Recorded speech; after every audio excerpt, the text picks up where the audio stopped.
ਅੱਜ ਅਸੀਂ ਇਕਨੋਮਿਕਸ ਤੇ ਅਗਲੀ ਗੱਲ ਕਰਾਂਗੇ।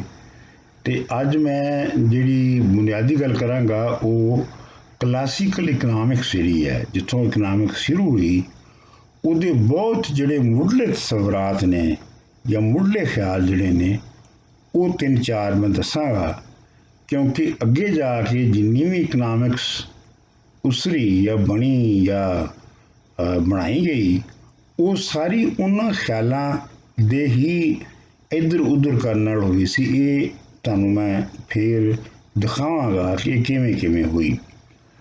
ਪਰ ਇਸ ਤੋਂ ਪਹਿਲੇ ਮੈਂ ਇੱਕ ਛੋਟੀ ਜਿਹੀ ਤੁਹਾਨੂੰ ਅਨਾਉਂਸਮੈਂਟ ਕਰ ਦਿਆਂ। ਉਹ ਇਹ ਹੈ ਕਿ ਅਗਲੇ ਸੰਡੇ ਤੋਂ ਯਾਨੀ ਅਗਸਤ 30 ਤੋਂ ਅਸੀਂ ਇੱਕ ਆਨਲਾਈਨ ਗਰੁੱਪ ਜਿਹੜਾ ਉਹ ਸ਼ੁਰੂ ਕਰ ਰਹੇ ਹਾਂ ਬੈਠਕ ਦੇ ਨਾਂ ਤੇ। ਇਹ ਆਨਲਾਈਨ ਹੋਏਗਾ ਤੇ ਇਹ 1 ਵਜੇ ਅਮਰੀਕਾ ਵਾਸ਼ਿੰਗਟਨ ਦੇ ਮੁਤਾਬਕ ਦਿਨ ਨੂੰ ਹੋਏਗਾ। ਇਹਦੀ ਫੀਸ ਵੀ ਹੈ ਤੇ ਇਹਦੀ ਮੈਂ ਜਿਹੜੀ ਇਨਫੋਰਮੇਸ਼ਨ ਹੈ ਉਹ ਇਹਦੇ ਵਿਚਾਰ ਵੈਬਕਾਸਟ ਦੇ ਕਮੈਂਟ ਸੈਕਸ਼ਨ ਦੇ ਵਿੱਚ ਪਾ ਦਿਆਂਗਾ, ਤੁਸੀਂ ਉੱਥੋਂ ਜਾ ਕੇ ਦੇਖ ਲਿਓ। ਤੇ ਇਸ ਤੋਂ ਬਾਅਦ ਮੈਂ ਆਉਣਾ ਹੈ ਇਕਨੋਮਿਕਸ ਵੱਲ। ਜਿਹੜਾ ਸਭ ਤੋਂ ਪਹਿਲਾ ਇਕਨੋਮਿਸਟ ਸੀਗਾ ਉਹ ਐਡਮ ਸਮਿਥ ਸੀ, ਜਿਹਨੇ ਬਕਾਇਦਾ ਇਕਨੋਮਿਕਸ ਨੂੰ ਇੱਕ ਇਲਮ ਦੇ ਤੌਰ ਤੇ ਸ਼ੁਰੂ ਕੀਤਾ। ਐਡਮ ਸਮਿਥ ਜਿਹੜਾ ਸੀ ਉਹ ਬੁਨਿਆਦੀ ਤੌਰ ਤੇ ਅਖਲਾਕੀਆਤ ਦਾ ਪ੍ਰੋਫੈਸਰ ਸੀ ਔਰ ਅਖਲਾਕੀਆਤ ਉਹਦਾ ਸ਼ੋਭਾ ਸੀ, ਲੇਕਿਨ ਉਹਨਾਂ ਜ਼ਮਾਨਿਆਂ ਵਿੱਚ ਜਿਹੜੇ ਮੁਖਤਲਿਫ ਫਿਲਾਸਫਰ ਸਨ ਉਹ ਤਕਰੀਬਨ ਹਰ ਮੌਜੂ ਤੇ ਲਿਖਦੇ ਸਨ ਤੇ ਉਹਦੇ ਵਿੱਚ ਮੁਆਸ਼ਿਆਤ ਵੀ ਸੀ, ਯਾਨੀ ਇਕਨੋਮਿਕਸ ਵੀ ਸੀ। ਤੇ ਇਹ ਐਡਮ ਸਮਿਥ ਨੇ ਮੁਆਸ਼ਿਆਤ ਦੇ ਉੱਤੇ ਵੈਲਥ ਆਫ ਦਾ ਨੇਸ਼ਨ, ਕੌਮਾਂ ਦੀ ਦੌਲਤ ਨਾਂ ਦੀ ਕਿਤਾਬ ਜਿਹੜੀ ਹੈ ਉਹ ਲਿਖੀ। ਕੌਮਾਂ ਦੀ ਦੌਲਤ ਦੀ ਕਿਤਾਬ ਵਿੱਚ ਉਹਨੇ ਇਹ ਮੁਤਾਲਿਆ ਕੀਤਾ ਸੀ ਕਿ ਕੌਮਾਂ ਦੀ ਦੌਲਤ ਕਿਵੇਂ ਬਣਦੀ ਹੈ ਔਰ ਕਿਵੇਂ ਘਟਦੀ ਹੈ ਔਰ ਕਿਵੇਂ ਵੱਧਦੀ ਹੈ।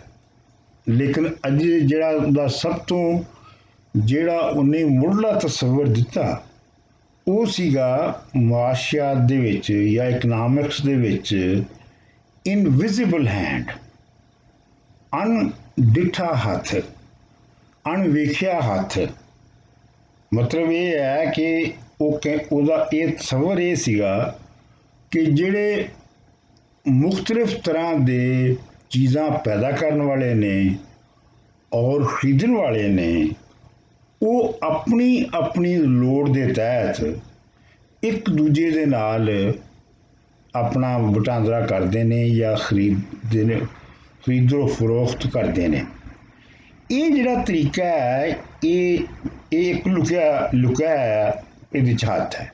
ਮਿਸਾਲ ਦੇ ਤੌਰ ਤੇ ਉਹਨਾਂ ਦਾ ਕਹਿਣਾ ਹੈ ਕਿ ਜੇ ਇੱਕ ਨਾਨ ਭਾਈ ਜਿਹੜਾ ਹੈ ਉਹ ਰੋਟੀਆਂ ਬਣਾ ਰਿਹਾ ਹੈ ਤੇ ਉਹ ਰੋਟੀਆਂ ਬਣਾਉਣ ਵੇਲੇ ਕੋਈ ਖਲਕਤ ਦਾ ਭਲਾ ਨਹੀਂ ਕਰ ਰਿਹਾ, ਉਹ ਆਪਣਾ ਮੁਫਾਦ ਜਿਹੜਾ ਹੈ ਉਹਨੂੰ ਪੂਰਾ ਕਰ ਰਿਹਾ ਹੈ, ਉਹਨੇ ਆਪਣੇ ਲਈ ਰੋਜ਼ੀ ਕਮਾਉਣੀ ਹੈ। ਜਿਹੜਾ ਨਾਨ ਭਾਈ ਕੋਈ ਰੋਟੀਆਂ ਖਰੀਦ ਰਿਹਾ ਹੈ ਉਹ ਵੀ ਆਪਣਾ ਮਫਾਦ ਪੂਰਾ ਕਰ ਰਿਹਾ ਹੈ। ਲਿਹਾਜ਼ਾ ਜਿਹੜੀ ਉਹਨਾਂ ਨੂੰ ਨਾਨ ਬਾਈ ਜਿਹੜਾ ਜਦੋਂ ਉਹ ਰੋਟੀਆਂ ਬਣਾਉਂਦਾ ਹੈ ਆਪਣੇ ਗਰਜ਼ ਲਈ ਤੇ ਜਦੋਂ ਉਹਨੂੰ ਰੋਟੀਆਂ ਨੂੰ ਖਰੀਦਿਆ ਜਾਂਦਾ ਹੈ ਤੇ ਇਹ ਜਿਹੜੀ ਟ੍ਰਾਂਜੈਕਸ਼ਨ ਹੈ ਇਹਦੇ ਵਿੱਚ ਇੱਕ ਇਹਨੂੰ ਉਹ ਕਹਿੰਦਾ ਇੱਕ ਲੁਕਿਆ ਹੱਥ ਹੈ। ਇਹਦਾ ਮਤਲਬ ਇਹ ਹੈ ਕਿ ਅਗਰ ਕੁੱਲੀ ਤੌਰ ਦੇ ਉੱਤੇ ਸਮਾਜ ਦੇ ਵਿੱਚ ਜਿਹੜੀ ਮੁਖਤਲਿਫ ਚੀਜ਼ਾਂ ਪੈਦਾ ਕਰ ਰਹੇ ਨੇ ਤੇ ਉਹ ਜਿਹੜੇ ਕਿ ਮੁਖਤਲਿਫ ਚੀਜ਼ਾਂ ਵਰਤ ਰਹੇ ਨੇ ਜਾਂ ਕੰਜ਼ਿਊਮ ਕਰ ਰਹੇ ਨੇ ਉਹ ਇੱਕ ਦੂਜੇ ਦੇ ਨਾਲ ਇੱਕ ਅਣਵੇਖੇ ਤਰੀਕੇ ਦੇ ਨਾਲ ਜੁੜੇ ਹੋਏ ਨੇ। ਔਰ ਉਹਦਾ ਇਹ ਕਹਿਣਾ ਹੈ ਕਿ ਅਗਰ ਇਹ ਜਿਹੜਾ ਤਰੀਕਾ ਹੈ ਅਗਰ ਇਹਦੇ ਵਿੱਚ ਕੋਈ ਰੁਕਾਵਟ ਨਾ ਪਾਈ ਜਾਏ, ਅਗਰ ਇਹਦੇ 'ਚ ਹਕੂਮਤ ਜਾਂ ਕੋਈ ਦੂਸਰੇ ਅਦਾਰੇ ਜਿਹੜੇ ਨੇ ਉਹ ਰੁਕਾਵਟ ਨਾ ਪਾਉਣ ਤੇ ਇਹ ਨਿਜ਼ਾਮ ਜਿਹੜਾ ਆਪਣੇ ਆਪ ਜਿਹੜਾ ਹੈ ਇਹ ਚੱਲਦਾ ਜਾਏਗਾ ਔਰ ਇਹ ਸਭ ਤੋਂ ਵਧੀਆ ਨਿਜ਼ਾਮ ਹੋਏਗਾ। ਕਿਉਂਕਿ ਜਿਹੜੇ ਪੈਦਾ ਕਰਨ ਵਾਲੇ ਨੇ ਉਹ ਆਪਣੀ ਲੋੜ ਲਈ ਸਿਰਫ ਉਹ ਹੀ ਪੈਦਾ ਕਰਨਗੇ ਜਿਹੜੀ ਕਿ ਖਰੀਦੀ ਜਾਣੀ ਹੈ, ਤੇ ਖਰੀਦਣ ਵਾਲੇ ਉਹ ਵੀ ਖਰੀਦਣਗੇ ਕਿ ਜਿਹਦੀ ਉਹਨਾਂ ਨੂੰ ਲੋੜ ਹੈ। ਤੇ ਉਹਦੇ ਨਾਲ ਇਹ ਵੀ ਦੂਸਰੀ ਗੱਲ ਜਿਹੜੀ ਉਹ ਹੋਏਗੀ, ਉਹ ਇਹ ਹੋਏਗੀ ਜਿਹੜੀ ਬਾਅਦ ਦੇ ਵਿੱਚ ਵੀ ਡਿਵੈਲਪ ਹੋਈ, ਲੇਕਿਨ ਸਾਨੂੰ ਐਡਮ ਸਮਿਥ ਵੀ ਨਜ਼ਰ ਆਉਂਦੀ ਹੈ ਕਿ ਜੇ ਬਹੁਤੀਆਂ ਚੀਜ਼ਾਂ ਪੈਦਾ ਹੋਣ ਲੱਗ ਪੈਣਗੀਆਂ ਤੇ ਬਹੁਤ ਬਾਜ਼ਾਰ ਦੇ ਵਿੱਚ, ਤੇ ਉਹਨਾਂ ਦੀ ਕੀਮਤ ਘਟ ਜਾਏਗੀ। ਮਤਲਬ ਜੇ ਪਹਿਲੇ ਤੋਂ ਦੁਗਣੀਆਂ ਚੀਜ਼ਾਂ ਪੈਦਾ ਹੋਣੀਆਂ ਸ਼ੁਰੂ ਹੋ ਗਈਆਂ, ਹਰ ਇੱਕ ਬੰਦਾ ਜਿਹੜਾ ਉਹ ਇੱਕ ਹੀ ਸ਼ੈ ਬਣਾਉਣ ਲੱਗ ਪਿਆ, ਤੇ ਫਿਰ ਉਹਦੀ ਕੀਮਤ ਜਿਹੜੀ ਆ ਉਹ ਘਟ ਜਾਏਗੀ। ਤੇ ਜੇ ਚੀਜ਼ਾਂ ਦੀ ਪੈਦਾਵਾਰ ਘਟ ਜਾਏ ਤੇ ਫਿਰ ਉਹਨਾਂ ਦੀ ਕੀਮਤ ਵੱਧ ਜਾਏਗੀ। ਮਤਲਬ ਇਹ ਹੈ ਕਿ ਜਿਹੜੀ ਮੰਡੀ ਹੈ, ਮੰਡੀ ਜਿਹਦੇ ਵਿੱਚ ਯਾਨੀ ਮੰਡੀ ਇੱਕ ਤਸੱਵਰ ਹੈ ਨਾ, ਕਿ ਜਿਹਦੇ ਵਿੱਚ ਮੰਡੀ ਦਾ ਜ਼ਰੂਰੀ ਨਹੀਂ ਮਤਲਬ ਕਿ ਇੱਕ ਥਾਂ ਦੇ ਉੱਤੇ, ਇੱਕ ਖਾਸ ਪਲੇਸ ਦੇ ਉੱਤੇ ਹੋਵੇ, ਜਿਵੇਂ ਸਬਜ਼ੀ ਮੰਡੀ ਹੁੰਦੀ ਹੈ ਜਾਂ ਦੂਜੀਆਂ ਮੰਡੀਆਂ ਹੁੰਦੀਆਂ ਨੇ, ਜਾਂ ਗੱਲਾ ਮੰਡੀ ਹੁੰਦੀ ਹੈ।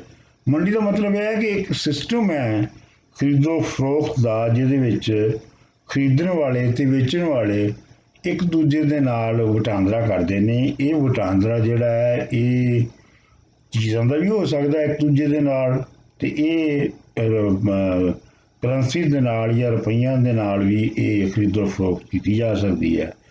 ਪਰ ਇਹ ਜਿਹੜਾ ਸਿਸਟਮ ਹੈ ਜਿਹਦੇ ਵਿੱਚ ਖਰੀਦਦਾਰ ਤੇ ਵੇਚਣ ਵਾਲੇ ਜਿਹੜੇ ਨੇ ਉਹ ਆਪਸ ਇੱਕ ਦੂਜੇ ਦੇ ਨਾਲ ਇੰਟਰੈਕਟ ਕਰਦੇ ਨੇ, ਇੱਕ ਦੂਜੇ ਦੇ ਨਾਲ ਵਰਤਦੇ ਨੇ, ਇਹਨੂੰ ਮਾਰਕੀਟ ਸਿਸਟਮ ਕਿਹਾ ਜਾਂਦਾ ਹੈ। ਸੋ ਲਿਹਾਜ਼ਾ ਹੁਣ ਅਸੀਂ ਇਹ ਫਿਕਰਾ ਇੰਝ ਕਹਿ ਸਕਦੇ ਹਾਂ ਕਿ ਜੇ ਮਾਰਕੀਟ ਵਿੱਚ ਚੀਜ਼ਾਂ ਬਹੁਤੀਆਂ ਆ ਜਾਣ, ਜਿੰਨੀਆਂ ਪਹਿਲੇ ਸਨ ਉਹਨਾਂ ਤੋਂ ਬਹੁਤੀਆਂ ਹੀ ਆ ਜਾਣ, ਤੇ ਉਹਨਾਂ ਦੀ ਕੀਮਤ ਘਟ ਜਾਏਗੀ, ਤੇ ਜੇ ਘੱਟ ਹੋ ਜਾਣ ਤਾਂ ਉਹਨਾਂ ਦੀ ਕੀਮਤ ਵੱਧ ਜਾਏਗੀ। ਸੋ ਇਹਦਾ ਕੀ ਮਤਲਬ ਹੋਇਆ? ਇਹਦਾ ਮਤਲਬ ਇਹ ਹੋਇਆ ਕਿ ਜਿਹੜੀ ਮਾਰਕੀਟ ਹੈ ਉਹ ਆਪ ਹੀ ਇਹ ਤੈਅ ਕਰ ਦੇਵੇਗੀ ਕਿ ਕਿੰਨੀਆਂ ਚੀਜ਼ਾਂ ਪੈਦਾ ਹੋਣੀਆਂ ਨੇ ਤੇ ਕਿੰਨੀਆਂ ਨਹੀਂ ਹੋਣੀਆਂ, ਕਿਉਂਕਿ ਜਦੋਂ ਚੀਜ਼ਾਂ ਪੈਦਾ ਕਰਨ ਵਾਲੇ ਜਿਹੜੇ ਨੇ ਉਹ ਇੱਕ ਹੱਦ ਤੱਕ ਤੇ ਜਿਹੜਾ ਉਹ ਕੀਮਤ ਘਟਾ ਸਕਦੇ ਨੇ, ਪਰ ਜੇ ਉਹਨਾਂ ਦੀ ਲਾਗਤ ਤੋਂ ਵੀ ਜਿਹੜੀ ਹੈ ਉਹ ਲਾਗਤ ਤੋਂ ਵੀ ਕੀਮਤ ਘੱਟ ਹੋ ਜਾਵੇ, ਤੇ ਜ਼ਾਹਰ ਗੱਲ ਹੈ ਕਿ ਉਹ ਬਣਾਉਣਾ ਬੰਦ ਕਰ ਦੇਣਗੇ। ਜਦੋਂ ਬੰਦ ਕਰ ਦੇਣਗੇ ਤੇ ਫਿਰ ਚੀਜ਼ਾਂ ਦੀ ਤਾਦਾਦ ਜਿਹੜੀ ਹੈ, ਮਿਕਦਾਰ ਜਿਹੜੀ ਹੈ ਮੰਡੀ ਦੇ ਵਿੱਚ ਘਟ ਜਾਏਗੀ। ਬਹੁਤ ਸਾਰੇ ਲੋਕੀ ਜਿਹੜੇ ਨੇ ਉਹ ਬੈਂਕਰਪਟ ਹੋ ਜਾਣਗੇ, ਦੀਵਾਲੀ ਹੋ ਜਾਣਗੇ, ਤੇ ਕੁਝ ਥੋੜੇ ਜਿਹੇ ਬਚਣਗੇ, ਘੱਟ ਬਚ ਜਾਣਗੇ। ਉਹ ਇੰਨੇ ਉਹ ਬਚਣਗੇ ਜਿਹੜੇ ਕਿ ਮੁਨਾਸਬ ਕੀਮਤ ਜਿਹੜੀ ਹੈ ਉਹਦੇ ਉੱਤੇ ਉਹ ਵੇਚਦੇ ਨੇ, ਤੇ ਉਸ ਤਰੀਕੇ ਨਾਲ ਚੱਲਦੇ ਰਹਿਣਗੇ। ਮਤਲਬ ਇਹ ਹੈ ਮਾਰਕੀਟ ਦਾ ਸਿਸਟਮ, ਜਿਹਦੇ ਵਿੱਚ ਵੇਚਣ ਵਾਲੇ ਤੇ ਖਰੀਦਣ ਵਾਲੇ ਇੱਕ ਬਿਲਕੁਲ ਹੀ ਲੁਕੇ ਹੋਏ ਨਿਜ਼ਾਮ ਦੇ ਤਹਿਤ ਇੱਕ ਦੂਜੇ ਦੇ ਨਾਲ ਵਰਤਾਰਾ ਕਰਦੇ ਨੇ, ਔਰ ਇਹ ਨਿਜ਼ਾਮ ਚੱਲਦਾ ਰਹਿੰਦਾ ਹੈ। ਅੱਛਾ, ਹੁਣ ਇਹਦੇ ਵਿੱਚ ਸਵਾਲ ਇਹ ਪੈਦਾ ਹੋਏਗਾ, ਤੁਸੀਂ ਇਹ ਸਵਾਲ ਕਰ ਸਕਦੇ ਹੋ ਕਿ ਇੰਜ ਤੇ ਨਹੀਂ ਹਮੇਸ਼ਾ ਹੁੰਦਾ। ਇਹ ਵੀ ਤਾਂ ਹੋ ਸਕਦਾ ਹੈ ਕਿ ਬਈ ਇੱਕ ਵੱਡੀ ਕੰਪਨੀ ਹੈ, ਉਹ ਇੰਨੀ ਵੱਡੀ ਹੈ ਕਿ ਉਹ ਹੋਰ ਕਿਸੇ ਨੂੰ ਉੱਠਣ ਹੀ ਨਹੀਂ ਦਿੰਦੀ, ਤੇ ਜਦੋਂ ਉਹ ਇਕੱਲੀ ਰਹਿ ਜਾਂਦੀ ਹੈ ਤੇ ਫਿਰ ਉਹ ਆਪਣੀ ਮਨਮਰਜ਼ੀ ਦੀ ਕੀਮਤ ਲਾਉਂਦੀ ਹੈ। ਇਹਦਾ ਮਤਲਬ ਇਹ ਹੋਇਆ ਕਿ ਜਿਹੜੀ ਕੀਮਤ ਹੈ ਉਹ ਕੋਈ ਬਾਜ਼ਾਰ ਦੇ ਵਿੱਚ, ਮੰਡੀ ਦੇ ਵਿੱਚ ਜਿਹੜੀ ਹੈ ਚੀਜ਼ਾਂ ਦੇ ਮੁਕਾਬਲੇ ਦੇ ਨਾਲ ਤੇ ਨਹੀਂ ਹੋਈ, ਖਰੀਦਦਾਰਾਂ ਤੇ ਵੇਚਣ ਵਾਲਿਆਂ ਦੇ ਮੁਕਾਬਲੇ ਦੇ ਵਿੱਚ ਤੇ ਨਹੀਂ ਹੋਈ। ਉਹ ਤੇ ਇੱਕ ਜਿਹੜੀ ਕੰਪਨੀ ਹੈ ਉਹਨੇ ਉਹ ਤੈਅ ਕਰਦੀ, ਜਿਹਨੂੰ ਅਸੀਂ ਇਜਾਰਾਦਾਰੀ ਕਹਿੰਦੇ ਹਾਂ ਜਾਂ ਮੋਨੋਪਲੀ ਕਹਿੰਦੇ ਹਾਂ। ਇਹਦੇ ਬਾਰੇ ਦੇ ਵਿੱਚ ਐਡਮ ਸਮਿਥ ਨੂੰ ਇਹ ਅਹਿਸਾਸ ਸੀ, ਔਰ ਉਹਦਾ ਖਿਆਲ ਸੀਗਾ ਕਿ ਜਿਹੜੇ ਪੈਦਾ ਕਰਨ ਵਾਲੇ ਨੇ ਉਹ ਆਪਸ ਦੇ ਵਿੱਚ ਗੱਠਜੋੜ ਕਰਕੇ, ਕਾਂਸਪੀਰੇਸੀ ਕਰਕੇ, ਤੇ ਉਹ ਕੀਮਤਾਂ ਨੂੰ ਫਿਕਸ ਕਰਨ ਦੀ ਕੋਸ਼ਿਸ਼ ਕਰ ਸਕਦੇ ਨੇ, ਔਰ ਇਹਦੇ ਬਾਰੇ ਵਿੱਚ ਧਿਆਨ ਰਹਿਣਾ ਚਾਹੀਦਾ ਹੈ, ਲੋਕਾਂ ਨੂੰ ਧਿਆਨ ਰੱਖਣਾ ਚਾਹੀਦਾ ਹੈ, ਵਿਜੀਲੈਂਟ ਰਹਿਣਾ ਚਾਹੀਦਾ ਹੈ। ਤੇ ਲੇਕਿਨ ਇਹ ਹੈ ਕਿ ਇਹ ਜਿਹੜਾ ਜਨਰਲ ਜਿਹੜਾ ਨਿਜ਼ਾਮ ਹੈ ਆਪਣਾ, ਜਿਹੜਾ ਉਹਨੇ ਬਿਆਨ ਕੀਤਾ ਲੁਕੇ ਹੱਥ ਦਾ, ਇਹਨੂੰ ਉਹ ਬੁਨਿਆਦੀ ਤਸੱਵਰ ਮੰਨਦਾ ਸੀ। ਇਸੇ ਦੀ ਬੁਨਿਆਦ ਦੇ ਉੱਤੇ ਇੱਕ ਹੋਰ ਜਿਹੜਾ ਜਿਹੜੀ ਕਲਾਸੀਕਲ ਇਕਨੋਮਿਕਸ ਜਾਂ ਮੁਆਸ਼ਿਆਤ ਦੇ ਵਿੱਚ ਜਿਹੜਾ ਕਾਨੂੰਨ ਆ ਉਹਨੂੰ ਕਹਿੰਦੇ ਨੇ ਸੇਜ਼ ਲਾ। SAY, ਸੇਜ਼ ਲਾ। ਸੇਜ਼ ਲਾ ਇਹ ਹੈਗਾ ਕਿ ਜਿਹੜੀ ਵੀ ਚੀਜ਼ ਤੁਸੀਂ ਪੈਦਾ ਕਰਦੇ ਹੋ ਜਾਂ ਪੈਦਾ ਕੀਤੀ ਜਾਂਦੀ ਹੈ ਉਹਦੀ ਡਿਮਾਂਡ ਪੈਦਾ ਹੋ ਜਾਂਦੀ ਹੈ। ਮਤਲਬ ਕੀ ਹੋਇਆ? ਮਤਲਬ ਇਹ ਹੋਇਆ ਕਿ ਜਦੋਂ ਤੁਸੀਂ, ਉਹ ਇੰਝ ਹੁੰਦਾ ਹੈ ਕਿ ਜਦੋਂ ਤੁਸੀਂ ਇੱਕ ਚੀਜ਼ ਪੈਦਾ ਕੀਤੀ ਤੇ ਤੁਸੀਂ ਮਜ਼ਦੂਰਾਂ ਨੂੰ ਉਹਦੇ ਜਿਹੜੇ ਨੇ ਉਹਦੀ ਮਜ਼ਦੂਰੀ ਦਿੱਤੀ, ਜਿਨ੍ਹਾਂ ਨੇ ਉਹ ਪੈਦਾ ਕੀਤੀ, ਤੇ ਉਹ ਜਿਹੜੀ ਮਜ਼ਦੂਰੀ ਲੈ ਕੇ ਉਹ ਬਾਕੀ ਚੀਜ਼ਾਂ ਖਰੀਦਦੇ ਨੇ, ਦੂਸਰੀਆਂ ਚੀਜ਼ਾਂ ਖਰੀਦਦੇ ਨੇ। ਦੂਸਰੇ ਖਰੀਦਦਾਰ ਜਿਹੜੇ ਨੇ ਉਹ ਉਹਨਾਂ ਦੀ ਚੀਜ਼ਾਂ ਖਰੀਦ ਲੈਂਦੇ ਨੇ ਜਿਹੜੀ ਉਹਨਾਂ ਨੇ ਪੈਦਾ ਕੀਤੀ ਹੁੰਦੀ ਹੈ। ਤੇ ਇਸ ਤਰੀਕੇ ਨਾਲ ਉਹ ਕਾਨੂੰਨ ਇਹ ਕਹਿੰਦਾ ਹੈ ਕਿ ਜਿੰਨੀ ਵੀ ਪ੍ਰੋਡਕਸ਼ਨ ਜਾਂ ਜੈਸੀ ਵੀ ਪ੍ਰੋਡਕਸ਼ਨ ਹੁੰਦੀ ਹੈ ਉਹਦੀ ਤਲਬ ਜਾਂ ਉਹਦੀ ਡਿਮਾਂਡ ਆਪ ਹੀ ਪੈਦਾ ਹੋ ਜਾਂਦੀ ਹੈ। ਇਹ ਅਗਰ ਤੁਸੀਂ ਇਹਨੂੰ ਗੌਰ ਨਾਲ ਵੇਖੋ ਤੇ ਇਹ ਐਡਮ ਸਮਿਥ ਦੇ ਜਿਹੜਾ ਮਾਰਕੀਟ ਦਾ ਤਸੱਵਰ ਸੀ, ਇਨਵਿਜ਼ੀਬਲ ਹੈਂਡ ਹੈ, ਉਹਦੇ ਵਿੱਚੋਂ ਹੀ ਇਹ ਤਸੱਵਰ ਨਿਕਲਿਆ ਕਿ ਜਿਹੜੀ ਪੈਦਾਵਾਰ ਹੈ ਉਹਦੀ ਤਲਬ ਵੀ ਪੈਦਾ ਹੋ ਜਾਏਗੀ, ਮਤਲਬ ਉਹਦੇ ਵਿੱਚ। ਅੱਛਾ, ਹੁਣ ਜਿਹੜੀਆਂ ਮੰਡੀਆਂ ਨੇ ਇਹ ਆਪਣੇ ਆਪ ਬਗੈਰ ਕਿਸੇ ਦੀ ਬਾਹਰੋਂ ਮਦਦ ਦੇ ਖਰੀਦਦਾਰਾਂ ਤੇ ਵੇਚਣ ਵਾਲਿਆਂ ਜਾਂ ਪੈਦਾ ਕਰਨ ਵਾਲਿਆਂ ਦੇ ਵਿਚਕਾਰ ਇਹ ਮੰਡੀ ਦੇ ਤਹਿਤ ਇਹ ਮਾਮਲਾ ਆਪੇ ਆਪ ਤੈਅ ਹੋ ਜਾਂਦਾ ਹੈ। ਤੇ ਇਹਦਾ ਮਤਲਬ ਇਹ ਹੋਇਆ ਕਿ ਹਕੂਮਤ ਜਿਹੜੀ ਹੈ ਉਹਨੂੰ ਇਸ ਅਮਲ ਦੇ ਵਿੱਚ ਦਖਲਅੰਦਾਜ਼ੀ ਨਹੀਂ ਕਰਨੀ ਚਾਹੀਦੀ।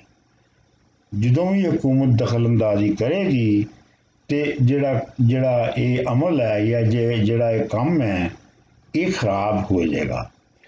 ਇਹ ਉਹ ਤਸੱਵਰ ਹੈ ਜਿਹੜਾ ਕਿ ਅੱਜ ਤੱਕ ਜਿਹੜੀ ਦੁਨੀਆ ਦੇ ਕਦਾਮਤ ਪ੍ਰਸਤ ਪੁਰਾਣੇ ਖਿਆਲਾਂ ਦੇ ਜਾਂ ਕੰਜ਼ਰਵੇਟਿਵਸ ਜਿਨ੍ਹਾਂ ਨੂੰ ਅਸੀਂ ਕਹਿੰਦੇ ਹਾਂ, ਅਮਰੀਕਾ ਦੇ ਵਿੱਚ ਜਿਨ੍ਹਾਂ ਦੀ ਸ਼ਕਲ ਆਪਣਾ ਰਿਪਬਲਿਕਨ ਪਾਰਟੀ ਹੈ, ਉਹ ਇਹੋ ਹੀ ਮੰਨਦੇ ਨੇ ਕਿ ਜਿਹੜੀ ਹਕੂਮਤ ਹੈ ਉਹਨੂੰ ਨਿੱਕੀ ਤੋਂ ਨਿੱਕੀ ਹੋਣਾ ਚਾਹੀਦਾ ਹੈ ਤਾਂ ਕਿ ਉਹ ਜਿਹੜਾ ਇਕਨੋਮਿਕ ਪ੍ਰੋਸੈਸ ਹੈ, ਮੁਆਸ਼ੀ ਅਮਲ ਹੈ, ਉਹਦੇ ਵਿੱਚ ਕੋਈ ਦਖਲਅੰਦਾਜ਼ੀ ਨਾ ਕਰ ਸਕੇ। ਔਰ ਉਹ ਜਿਹੜੀ ਜਦੋਂ ਦਖਲਅੰਦਾਜ਼ੀ ਨਹੀਂ ਕਰੇਗੀ ਤੇ ਸਮਾਜ ਦੇ ਵਿੱਚ ਪੈਦਾ ਕਰਨ ਵਾਲੇ ਔਰ ਖਰੀਦਣ ਵਾਲੇ ਆਪ ਹੀ ਉਹਨੂੰ ਬਹੁਤ ਬਿਹਤਰ ਤਰੀਕੇ ਦੇ ਨਾਲ ਚਲਾਉਣਗੇ। ਅੱਛਾ, ਇਹ ਤੇ ਹੋਇਆ ਇੱਕ ਆਮ ਸਿੱਧਾ ਤਸੱਵਰ।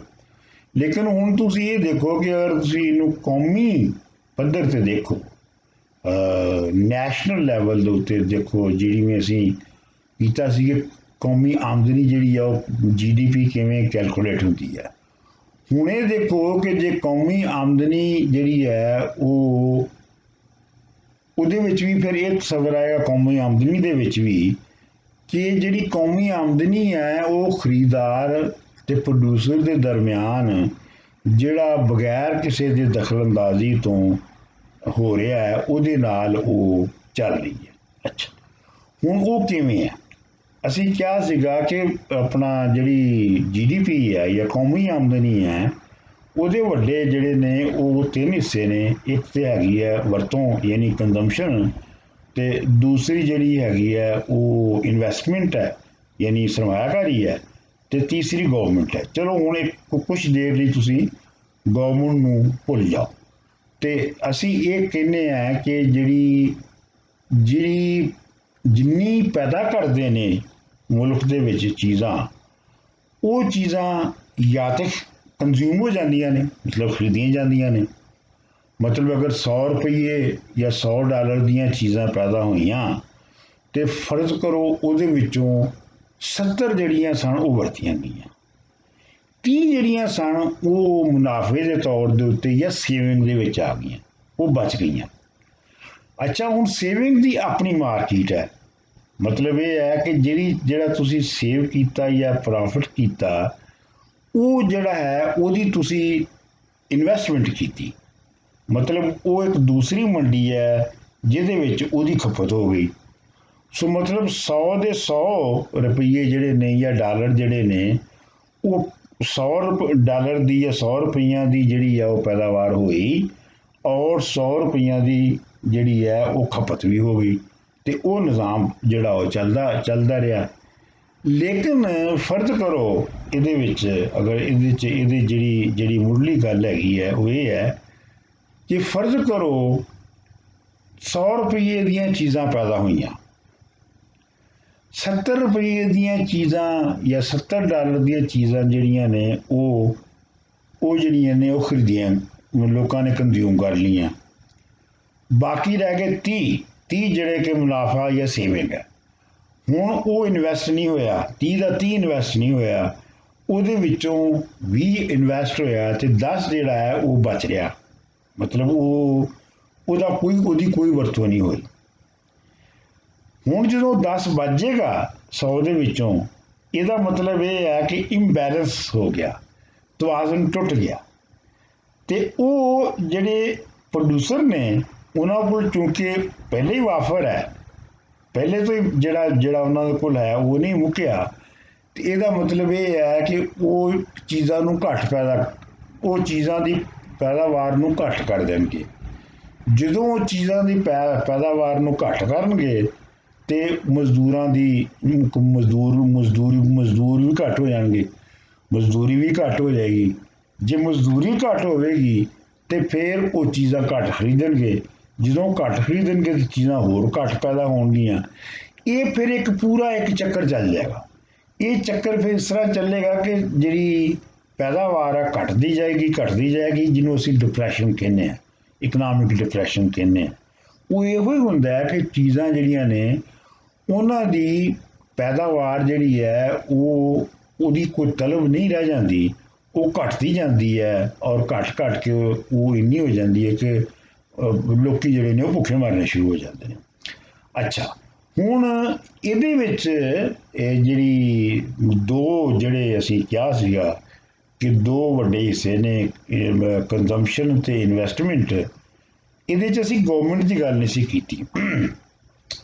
ਲੇਕਿਨ ਮੈਂ ਦੱਸਦਾ ਜਾਵਾਂ ਇਹਦੇ ਨਾਲ ਹੀ ਕਿ ਜਿਹੜਾ ਕੇਂਦਰ ਸੀਗਾ, ਇਸੇ ਲਈ ਉਹਨੇ ਕਿਹਾ ਸੀ ਕਿ ਜਿਹੜੀ ਕਲਾਸੀਕਲ ਇਕਨੋਮਿਕਸ ਦੀ ਮੰਡੀਆਂ ਦਾ ਨਜ਼ਰੀਆ ਹੈ ਕਿ ਮੰਡੀਆਂ ਜਿਹੜੀਆਂ ਨੇ ਆਪਣੇ ਆਪ ਹੀ ਇੱਕ ਕਲੀਅਰ ਹੋ ਜਾਂਦੀਆਂ ਨੇ, ਜਿਹੜੀ ਚੀਜ਼ ਪੈਦਾ ਹੁੰਦੀ ਹੈ ਉਹ ਖਰੀਦੀ ਜਾਂਦੀ ਹੈ, ਜਿਹੜੀ ਵਗੈਰਾ ਵਗੈਰਾ। ਤੇ ਇਹ ਜੇ ਉਹਨੇ ਕੇਂਦਰ ਨੇ ਕਿਹਾ ਕਿ ਇਹ ਹਮੇਸ਼ਾ ਨਹੀਂ ਹੋਏਗਾ ਹਮੇਸ਼ਾ ਇਹ ਕਿ ਜਿਹੜੀ ਚੀਜ਼ਾਂ ਪੈਦਾ ਹੋਣਗੀਆਂ ਉਹਨਾਂ ਵਿੱਚੋਂ ਕੰਜ਼ਿਊਮ ਹੋ ਜਾਣਗੀਆਂ ਇੱਕ ਹਿੱਸਾ ਇਨਵੈਸਟਮੈਂਟ 'ਚ ਲੱਗ ਜਾਏਗਾ, ਇੱਕ ਹਿੱਸਾ ਜਿਹੜਾ ਉਹ ਬਚ ਜਾਏਗਾ। ਉਸ ਬਚੇ ਹੋਏ ਹਿੱਸੇ ਦਾ ਕੀ ਕਰੇ? ਜੇ ਤੋਂ ਬਚੇ ਹਿੱਸੇ ਨੂੰ ਦਾ ਬੰਦੋਬਸਤ ਨਹੀਂ ਕੀਤਾ ਜਾਂਦਾ ਤੇ ਫਿਰ ਮੁਲਕ ਦੇ ਵਿੱਚ ਜਿਹੜਾ ਹੈ ਉਹ ਰਿਸੈਸ਼ਨ ਤੇ ਜਾਂ ਡਿਪਰੈਸ਼ਨ ਦਾ ਸਾਈਕਲ ਸ਼ੁਰੂ ਹੋ ਜਾਏਗਾ, ਜਿਵੇਂ ਕਿ ਮੈਂ ਬਿਆਨ ਕੀਤਾ ਹੈ। ਤੇ ਫਿਰ ਉਹਨੇ ਕਿਹਾ ਕਿ ਉਹ ਜਿਹੜਾ ਬਚ ਜਾਂਦਾ ਹੈ 5 ਜਾਂ 10% ਜਿਹੜਾ ਨਾ ਕੰਜ਼ੰਪਸ਼ਨ ਵਿੱਚ ਜਾਂਦਾ ਹੈ ਨਾ ਇਨਵੈਸਟਮੈਂਟ ਵਿੱਚ ਜਾਂਦਾ ਹੈ, ਉਹ ਹਕੂਮਤ ਨੂੰ ਚਾਹੀਦਾ ਹੈ ਕਿ ਉਹ 10% ਉਹ ਖਰਚ ਕਰੇ। ਤੇ ਇਸ ਤਰੀਕੇ ਦੇ ਨਾਲ ਉਹ ਹਕੂਮਤ ਜਿਹੜੀ ਹੈ ਉਹ ਵਿੱਚ ਸ਼ਾਮਲ ਹੋ ਗਈ। ਇਹਦੇ ਨਾਲ ਹੁਣ ਤੁਸੀਂ ਇਹ ਦੇਖੋ ਕਿ ਜਦੋਂ ਹਕੂਮਤ ਸ਼ਾਮਲ ਵਿੱਚ ਹੋ ਜਾਏਗੀ ਤੇ ਤਸਵਰਾਤੀ ਯਾਨੀ ਨਜ਼ਰੀਆਤੀ ਤੌਰ ਦੇ ਉੱਤੇ ਇਹ ਹੁਣ ਉਹ ਵਾਲਾ ਸਿਸਟਮ ਨਹੀਂ ਰਿਹਾ ਜਿਸ 'ਚ ਮੰਡੀਆਂ ਆਪਣੇ ਆਪ ਨੂੰ ਜਿਹੜੀਆਂ ਨੇ ਖੁਦ ਹੀ ਕਲੀਅਰ ਕਰ ਲੈਂਦੀਆਂ ਨੇ। ਇਹਦਾ ਮਤਲਬ ਇਹ ਹੋਇਆ ਕਿ ਹਕੂਮਤ ਦੀ ਦਖਲਅੰਦਾਜ਼ੀ ਜਿਹੜੀ ਹੈ ਉਹ ਮੰਡੀਆਂ ਨੂੰ ਕਲੀਅਰ ਕਰਨ ਦੇ ਵਿੱਚ ਮਦਦ ਕਰਦੀ ਹੈ। ਔਰ ਮੈਂ ਬਹੁਤ ਇੱਥੇ ਲੰਮੀ ਹੋਰ ਗੱਲ ਨਹੀਂ ਕਰਨੀ, ਇਹ ਗੱਲ ਮੈਂ ਇੱਥੇ ਕਰਕੇ ਇਹਨੂੰ ਜਿਹੜਾ ਹੈ ਉਹ ਸਬਮਿਟ ਕਰਨਾ ਚਾਹੁੰਦਾ ਹਾਂ ਕਿ ਇਹ ਜਿਹੜਾ ਆਜ਼ਾਦ ਮੰਡੀਆਂ ਦਾ ਕਲਾਸੀਕਲ ਇਕਨੋਮਿਕਸ ਵਿੱਚ ਜਿਹੜਾ ਤਸੱਵਰ ਸੀ ਉਹ ਵਰਤਿਆ ਤੇ ਜਾਂਦਾ ਹੈ ਅੱਜ ਵੀ। ਮਤਲਬ ਇਹ ਹੈ ਕਿ ਉਹਨੂੰ ਮਜ਼ਹਬ ਦੇ ਤੌਰ ਤੇ ਇਕਨੋਮਿਸਟ ਜਿਹੜੇ ਨੇ ਜਾਂ ਕਦਾਮਤ ਪ੍ਰਸਤ ਜਿਹੜੇ ਨੇ ਉਹ ਮੰਨਦੇ ਨੇ। ਉਹਦੀ ਵਜ੍ਹਾ ਉਹ ਇਹ ਕਿਉਂ ਮੰਨਦੇ ਨੇ ਇਹਦੀ ਅਸੀਂ ਬਾਅਦ ਦੇ ਵਿੱਚ ਗੱਲ ਕਰਾਂਗੇ, ਸਿਰਫ ਇਸ ਤਸੱਵਰ ਦੀ ਗੱਲ ਕਰਨੀ ਸੀ। ਤੇ ਲੇਕਿਨ ਇਹ ਹੈ ਕਿ ਇਸ ਤਰ੍ਹਾਂ ਦੀਆਂ ਆਜ਼ਾਦ ਮੰਡੀਆਂ ਦਾ ਵਜੂਦ ਜਾਂ ਤਸੱਵਰ ਬਹੁਤ ਘੱਟ ਹੈ, ਮਤਲਬ ਅਮਲੀ ਤੌਰ ਦੇ ਉੱਤੇ ਨਹੀਂ ਹੈਗਾ। ਇਹ ਸਿਰਫ ਇੱਕ ਤਸੱਵਰਾਤੀ ਚੀਜ਼ ਸੀ ਜਿਹੜੀ ਕਿ ਉਸ ਵੇਲੇ ਦੇ ਹਾਲਾਤ ਨੂੰ ਬਿਆਨ ਕਰਨ ਲਈ ਸੀ, लेकिन असी देखा कि जो डिप्रैशन आया, ਜਿਹੜੇ बार-बार डिप्रैशन आए सरमायादारी निज़ाम ਇਹ डिप्रैशन तो हर 15-20 साल बाद ਹੁੰਦਾ ਸੀ, 30 साल बाद ਹੁੰਦਾ ਸੀ। ਤੇ ਉਹਦੀ ਵਜ੍ਹਾ ਇਹੋ ਹੀ ਹੁੰਦੀ ਸੀਗੀ ਕਿ ਜਿਹੜੀ ਮੰਡੀ ਹੈ ਉਹ ਆਪਣੇ ਆਪ ਨੂੰ ਆਪ ਕਲੀਅਰ ਨਹੀਂ ਕਰ ਸਕਦੀ, ਲਿਹਾਜ਼ਾ ਜਿਹੜੀ ਹਕੂਮਤ ਹੈ ਉਹਨੂੰ ਦਖਲਅੰਦਾਜ਼ੀ ਕਰਨੀ ਪਏਗੀ। ਔਰ ਇਹ ਜਿਹੜੇ ਹੁਣ ਸਾਰੇ ਅਦਾਰੇ ਜਿਹੜੇ ਨੇ ਹਕੂਮਤਾਂ ਦੇ ਬਣੇ ਨੇ ਵੱਡੇ, ਜਿਵੇਂ ਸੈਂਟਰਲ ਬੈਂਕਸ ਨੇ ਜਿਹੜੇ ਦਖਲਅੰਦਾਜ਼ੀ ਕਰਦੇ ਨੇ, ਇਹ ਸਾਰੇ ਜਿਹੜੇ ਨੇ ਇਹ ਮੰਡੀ ਨੂੰ ਮੁਤਵਾਜ਼ਨ ਰੱਖਣ ਲਈ, ਬੈਲੈਂਸ ਦੇ ਵਿੱਚ ਰੱਖਣ ਲਈ ਇਹ ਸਾਰਾ ਕੁਝ ਕਰਦੇ ਨੇ। ਇਹ ਤੇ ਹੋ ਗਿਆ ਲੁਕੇ ਹੋਏ ਹੱਥ ਦਾ। ਤੇ ਮੰਡੀ ਕਿਵੇਂ ਚੱਲਦੀ ਹੈ ਇੱਕ ਤੇ ਹੋ ਗਿਆ ਉਹਦਾ ਸਬਰ, ਇਹਦੇ ਬਾਰੇ ਚ ਤੁਸੀਂ ਗੌਰ ਕਰਿਓ। ਅੱਛਾ, ਦੂਸਰੀ ਗੱਲ ਇਹ ਸੀਗੀ ਜਿਹੜੀ ਕਲਾਸੀਕਲ ਇਕਨੋਮਿਕਸ ਦੇ ਵਿੱਚ ਜਿਹੜੀ ਸ਼ੁਰੂ ਹੋਈ, ਜਿਹਦੇ ਅੱਗੇ ਜਾ ਕੇ ਬਹੁਤ ਨਤੀਜੇ ਨਿਕਲੇ, ਉਹ ਇਹ ਸੀ ਕਿ ਜਿਹੜੀ ਕਦਰ ਹੈ ਚੀਜ਼ਾਂ ਦੀ ਜਿਹੜੀ ਅਸਲ ਕਦਰ ਹੈ, ਜਿਹੜਾ ਉਹਨਾਂ ਦਾ ਮੁੱਲ ਹੈ, ਉਹ ਕੌਣ ਪੈਦਾ ਕਰਦਾ ਹੈ? ਉਹ ਕਿਆ ਸਰਮਾਇਆਦਾਰ ਜਿਹੜਾ ਹੈ ਉਹ ਪੈਸਾ ਲਾ ਕੇ ਪੈਦਾ ਕਰਦਾ ਹੈ, ਜਾਂ ਉਹ ਕੁਦਰਤ ਪੈਦਾ ਕਰਦੀ ਹੈ, ਜਾਂ ਕਿੱਥੋਂ ਹੁੰਦਾ? ਤੇ ਉਹਦੇ ਬਾਰੇ ਵਿੱਚ ਜਿਹੜਾ ਸਭ ਤੋਂ ਪਹਿਲੇ ਤਸੱਵਰ ਸੀ ਉਹ ਰਿਕਾਰਡੋ ਨੇ ਪੇਸ਼ ਕੀਤਾ। ਉਹਨੇ ਕਿਹਾ ਕਿ ਗੱਲ ਇਹ ਹੈ ਕਿ ਫਿਤਰਤ ਦੇ ਵਿੱਚ ਫਿਤਰਤ ਦੀਆਂ ਚੀਜ਼ਾਂ ਜਿਹੜੀਆਂ ਉਹਨਾਂ ਦਾ ਕੋਈ ਮੁੱਲ ਨਹੀਂ ਹੁੰਦਾ, ਮਤਲਬ ਉਹਨਾਂ ਦਾ ਆਪ ਕੋਈ ਮੁੱਲ ਨਹੀਂ ਹੁੰਦਾ। ਮਿਸਾਲ ਦੇ ਤੌਰ 'ਤੇ ਹਵਾ ਦਾ ਕੋਈ ਮੁੱਲ ਨਹੀਂ ਹੈ, ਦਰਿਆ ਦੇ ਪਾਣੀ ਦਾ, ਸਮੁੰਦਰ ਦੇ ਪਾਣੀ ਦਾ ਮੁੱਲ ਨਹੀਂ ਹੁੰਦਾ। ਉਹਨੇ ਕਿਹਾ ਕਿ ਜਿਹੜੀ ਕਦਰ ਪੈਦਾ ਹੁੰਦੀ ਹੈ, ਜਿਹੜੀ ਕਦਰ ਕਿਸੇ ਸ਼ੈ 'ਚ ਪੈਦਾ ਹੁੰਦੀ ਹੈ, ਉਹ ਮਜ਼ਦੂਰ ਦੀ ਮਜ਼ਦੂਰੀ ਦੇ ਨਾਲ ਹੁੰਦੀ ਹੈ। ਮਜ਼ਦੂਰੀ ਜਿਹੜੀ ਹੈ, ਜਿਹੜਾ ਮਜ਼ਦੂਰ ਮਿਹਨਤ ਕਰਦਾ ਹੈ, ਉਹ ਅਸਲ ਦੇ ਵਿੱਚ ਮਿਹਨਤ ਹੁੰਦੀ ਹੈ ਜਿਹੜੀ ਕਿ ਵਿਕਦੀ ਹੈ। ਮਿਸਾਲ ਮਤਲਬ ਉਹਦਾ ਇਹ ਸਮਝ ਲਓ ਕਿ ਜੇ ਆਪਣਾ ਜੰਗਲ ਦੇ ਵਿੱਚ ਬੇਰ ਲੱਗੇ ਨੇ, ਆਪੇ ਲੱਗੇ ਨੇ, ਉਹ ਬੇਰ ਜਿਹੜੇ ਨੇ ਉਹ ਉਹਨਾਂ ਦੀ ਤੇ ਕੋਈ ਕੀਮਤ ਨਹੀਂ ਹੈਗੀ, ਕੋਈ ਨਹੀਂ ਖਰੀਦ ਰਿਹਾ। ਪਰ ਸਮਝੋ ਇੱਕ ਜਿਹੜਾ ਮਜ਼ਦੂਰ ਹੈ ਉਹ ਜਾ ਕੇ ਬੇਰ ਤੋੜਦਾ ਹੈ, ਔਰ ਬੇਰ ਤੋੜ ਕੇ ਲਿਆ ਕੇ ਉਹ ਮੰਡੀ ਦੇ ਵਿੱਚ ਜਾਂ ਲੋਕਾਂ ਦੇ ਵਿੱਚ ਵੇਚਦਾ ਹੈ, ਤੇ ਉਹ ਲੋਕ ਜਿਹੜੇ ਜਿਹੜਾ ਉਹਦਾ ਮੁੱਲ ਹੈ ਬੇਰਾਂ ਦਾ, ਉਹ ਹੈ ਜਿਹੜੀ ਉਹਦੇ 'ਚ ਮਿਹਨਤ ਲੱਗੀ ਹੈ। ਮਤਲਬ ਉਹ ਅਸਲ ਦੇ ਵਿੱਚ ਉਹਦੀ ਮਿਹਨਤ ਵਿਕ ਰਹੀ ਹੈ, ਕਿਉਂਕਿ ਬੇਰਾਂ ਵਿੱਚ ਆਪਣੀ ਕੋਈ ਚੀਜ਼ ਨਹੀਂ ਸੀ ਹੈਗੀ, ਅਸੀਂ ਉਹ 'ਚ ਲੱਗੇ ਹੀ ਸਨ। ਉਹਨਾਂ ਨੇ ਕਿੱਥੇ ਜਾਣਾ ਸੀਗਾ? ਉਹਦੀ ਮਿਹਨਤ ਲੱਗੀ ਹੈ, ਉਹ ਮਿਹਨਤ ਤੇ ਅਸਲ ਦੇ ਵਿੱਚ ਜਿਹੜੀ ਵਿਕ ਰਹੀ ਹੈ ਉਹ ਬੇਰ ਨਹੀਂ ਵਿਕ ਰਹੇ, ਬਲਕਿ ਉਸ ਮਜ਼ਦੂਰ ਦੀ ਮਿਹਨਤ ਵਿਕ ਰਹੀ ਹੈ ਜਿਹੜੀ ਉਹਨੇ ਬੇਰ ਤੋੜਨ ਵਿੱਚ ਲਾਈ ਸੀ। ਇਸੇ ਤਰ੍ਹਾਂ ਤੁਸੀਂ ਹਰ ਸ਼ੈ ਨੂੰ ਵੇਖੋ, ਹਰ ਸ਼ੈ ਜਿਹੜੀ ਹੈ ਉਹ ਜਦੋਂ ਬਣਦੀ ਹੈ, ਮਤਲਬ ਹਰ ਸ਼ੈ ਜਿਹੜੀ ਹੈ, ਹਰ ਸ਼ੈ ਤੁਸੀਂ ਸਮਝ ਲਓ ਕਿ ਮਿੱਟੀ, ਪਾਣੀ, ਅੱਗ, ਹਵਾ, ਇਹਨਾਂ 4-5 ਅਨਾਸਰ ਦੇ ਨਾਲ ਬਣਦੀ ਹੈ। ਇਹਨਾਂ ਦੇ ਵਿੱਚ ਆਪਣੀ ਤੇ ਕੋਈ ਮਾਰਕੀਟ ਵੈਲਿਊ ਨਹੀਂ ਹੈਗੀ। ਇਹ ਜਿਹੜੀਆਂ ਸਾਰੀਆਂ ਜਿਹੜੀਆਂ ਕੁਦਰਤ ਦੀਆਂ ਚੀਜ਼ਾਂ ਨੇ, ਇਹਨਾਂ ਨੂੰ ਜਦੋਂ ਮਜ਼ਦੂਰ ਆਪਣੀ ਮਿਹਨਤ ਦੇ ਨਾਲ ਜਦੋਂ ਉਹਨਾਂ ਤੋਂ ਕੋਈ ਚੀਜ਼ ਘਟਦਾ ਹੈ, ਉਹ ਜਿਹੜੀ ਵਿਕਦੀ ਹੈ ਤੇ ਤਾਂ ਉਹਦਾ ਮੁੱਲ ਹੁੰਦਾ ਹੈ। ਸੋ ਉਹ ਜਿਹੜੀ ਚੀਜ਼ ਵਿਕ ਰਹੀ ਹੈ ਉਹ ਮਜ਼ਦੂਰ ਦੀ ਮਿਹਨਤ ਹੈ, ਉਹ ਨਾ ਮਿੱਟੀ ਹੈ ਤੇ ਨਾ ਕੁਛ ਹੋਰ ਹੈ। ਮਿਸਾਲ ਦੇ ਤੌਰ 'ਤੇ ਘੁਮਿਆਰ ਹੈ, ਘੁਮਿਆਰ ਜਿਹੜਾ ਹੈ ਉਹ ਮਿੱਟੀ ਲੈਂਦਾ ਹੈ ਔਰ ਮਿੱਟੀ ਨੂੰ ਗੁੰਨਦਾ ਹੈ, ਗੋਹ ਕੇ ਉਹਨੂੰ ਆਪਣਾ ਚੱਕਰ ਦੇ ਉੱਤੇ ਰੱਖ ਕੇ ਤੇ ਉਹਦੇ ਬਰਤਨ ਕੱਚਾ ਬਣਾਉਂਦਾ ਹੈ, ਫਿਰ ਉਹਨੂੰ ਭੱਠੀ ਦੇ ਵਿੱਚ ਰੱਖਦਾ ਹੈ ਤੇ ਉਹਨੂੰ ਪੱਕਾ ਕਰਦਾ ਹੈ, ਮਤਲਬ ਪਕਾਉਂਦਾ ਹੈ, ਤੇ ਫਿਰ ਉਹ ਜਿਹੜਾ ਬਰਤਨ ਹੈ ਜਿਹੜਾ ਉਹ ਬਣਦਾ ਹੈ ਉਹਨੂੰ ਉਹ ਵੇਚਦਾ ਹੈ। ਹੁਣ ਉਹ ਜਿਹੜਾ ਬਰਤਨ ਹੈ ਉਹਨੇ ਮੁਫਤ ਤੇ ਨਹੀਂ ਵਿਕਣਾ, ਉਹ ਪੈਸੇ ਨਾਲ ਵਿਕੇਗਾ। ਤੇ ਇਹਦਾ ਮਤਲਬ ਇਹ ਹੋਇਆ ਕਿ ਜਦੋਂ ਉਹ ਮਿੱਟੀ ਸੀ ਤੇ ਉਹਦੀ ਕੋਈ ਕਦਰ ਨਹੀਂ ਸੀ, ਪਰ ਹੁਣ ਜਦੋਂ ਮਿੱਟੀ ਤੋਂ ਉਹ ਬਰਤਨ ਬਣ ਗਿਆ ਤੇ ਤਾਂ ਉਹਦੀ ਕਦਰ ਹੋਈ ਹੈ। ਤੇ ਮਿੱਟੀ ਤੋਂ ਬਰਤਨ ਜਿਹੜਾ ਬਣਿਆ ਹੈ ਉਹ ਮਜ਼ਦੂਰ ਦੀ ਮਿਹਨਤ ਦੇ ਨਾਲ ਬਣਿਆ। ਇਸ ਵਾਸਤੇ ਇਹ ਜਿਹੜਾ ਰਿਕਾਰਡੋ ਦਾ ਅਸੂਲ ਸੀ ਕਿ ਬਾਜ਼ਾਰ ਦੇ ਵਿੱਚ ਜਿਹੜੀਆਂ ਚੀਜ਼ਾਂ ਦੀਆਂ ਕੀਮਤਾਂ ਤੈਅ ਹੁੰਦੀਆਂ ਨੇ ਉਹਨਾਂ ਦੇ ਉਹ ਬੁਨਿਆਦੀ ਤੌਰ ਦੇ ਉੱਤੇ ਇਹ ਹੈ ਕਿ ਕਿਹੜੀ ਚੀਜ਼ ਦੇ ਵਿੱਚ ਕਿੰਨੀ ਮਿਹਨਤ ਮਜ਼ਦੂਰ ਦੀ ਲੱਗੀ ਹੈ। ਮਤਲਬ ਇਹ ਹੈ ਕਿ ਜੇ ਕਿਸੇ ਸ਼ੈ ਦੇ ਪੈਦਾ ਕਰਨ ਦੇ ਵਿੱਚ ਫਰਜ਼ ਕਰੋ 20 ਘੰਟੇ ਲੱਗੇ ਨੇ ਤੇ ਉਹਦੀ ਕੀਮਤ ਉਸ ਨਾਲੋਂ ਘੱਟ ਹੋਏਗੀ ਜਿਹਦੇ 40 ਘੰਟੇ ਲੱਗੇ ਨੇ। ਤੇ ਉਹ 20 ਘੰਟੇ ਤੇ 40 ਘੰਟੇ ਦਾ ਜਿਹੜਾ ਆਪਸ ਵਿੱਚ ਤਬਾਦਲਾ ਹੋਏਗਾ ਉਹ ਇਹ ਹੋਏਗਾ ਕਿ ਜਿਹੜੀ 20 ਘੰਟਿਆਂ ਵਾਲੀ ਚੀਜ਼ ਹੈ ਉਹ 40 ਘੰਟਿਆਂ ਨਾਲੋਂ ਅੱਧੀ ਕੀਮਤ ਤੇ ਵਿਕੇਗੀ। ਅੱਛਾ, ਹੁਣ ਸਵਾਲ ਇਹਦੇ ਚ ਜਿਹੜਾ ਮੁੱਢਲਾ ਜਿਹੜਾ ਤੁਸੀਂ ਸਮਝੋ ਇਹ ਹੈਗੀ ਹੈ ਕਿ ਜੇ ਮਜ਼ਦੂਰ ਦੀ ਹੀ ਮਿਹਨਤ ਵਿਕ ਰਹੀ ਹੈ ਤੇ ਇਹਦਾ ਮਤਲਬ ਹੈ ਕਿ ਜਿਹੜੀ ਬਾਕੀ ਪੈਦਾਵਾਰ ਦੇ ਜਿਹੜੇ ਅਸੀਂ ਸਮਝਦੇ ਹਾਂ ਜ਼ਰੀਏ ਜਾਂ ਜਿਹੜੇ ਉਹਦੇ ਐਕਟਰਸ ਨੇ ਜਿਵੇਂ ਸਰਮਾਇਆਦਾਰ ਹੈ ਤੇ ਬਾਕੀ ਜਿਹੜੀਆਂ ਚੀਜ਼ਾਂ ਨੇ ਉਹ ਇਹਦਾ ਮਤਲਬ ਹੈ ਕਿ ਉਹ ਸਿਰਫ ਸਾਨਵੀ ਨੇ ਔਰ ਉਹ ਸਿਰਫ ਮਜ਼ਦੂਰ ਦੀ ਕੋਲੋਂ ਮਿਹਨਤ ਕਰਵਾ ਕੇ ਤੇ ਉਸ ਮਿਹਨਤ ਨੂੰ ਬਾਜ਼ਾਰ 'ਚ ਲਿਜਾ ਕੇ ਵੇਚਦੇ ਨੇ। ਅੱਛਾ, ਹੁਣ ਚੂੰਕਿ ਇਹ ਜਿਹੜਾ ਨਿਜ਼ਾਮ ਹੈ ਇਹ ਕੋਈ ਇਨਸਾਫ ਵਾਲਾ ਨਿਜ਼ਾਮ ਤੇ ਨਹੀਂ ਹੈਗਾ ਕਿ ਜੇ ਮਜ਼ਦੂਰ ਨੇ 40 ਘੰਟੇ ਲਾ ਕੇ ਕੋਈ ਸ਼ੈ ਬਣਾਈ ਤੇ ਉਹਨੂੰ 40 ਘੰਟੇ ਦਾ ਮਿਲ ਜਾਏਗਾ। ਇੰਜ ਤੇ ਨਹੀਂ ਹੋ ਰਿਹਾ। ਹੋਇਆ ਤੇ ਇੰਜ ਹੈ ਕਿ ਜੀ ਪਹਿਲੇ ਗੁਲਾਮਾਂ ਕੋਲੋਂ ਸ਼ੈਵਾਂ ਬਣਾਈ ਜਾਂਦੀਆਂ ਸਨ, ਫਿਰ ਜਦੋਂ ਸਨਅਤੀ ਇਨਕਲਾਬ ਆ ਗਿਆ ਤੇ ਮਜ਼ਦੂਰਾਂ ਕੋਲੋਂ ਬਣਾਉਣੀਆਂ ਸ਼ੁਰੂ ਕਰ ਦਿੱਤੀਆਂ ਗਈਆਂ।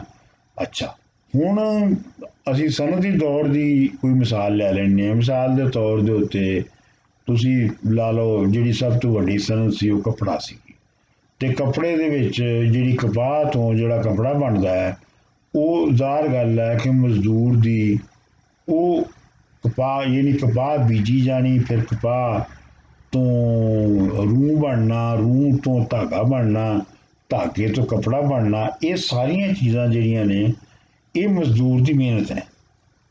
ਇਹ ਉਹ ਮਿਹਨਤ ਹੈ ਜਿਹਨੇ ਵਿਕਣਾ ਹੈ।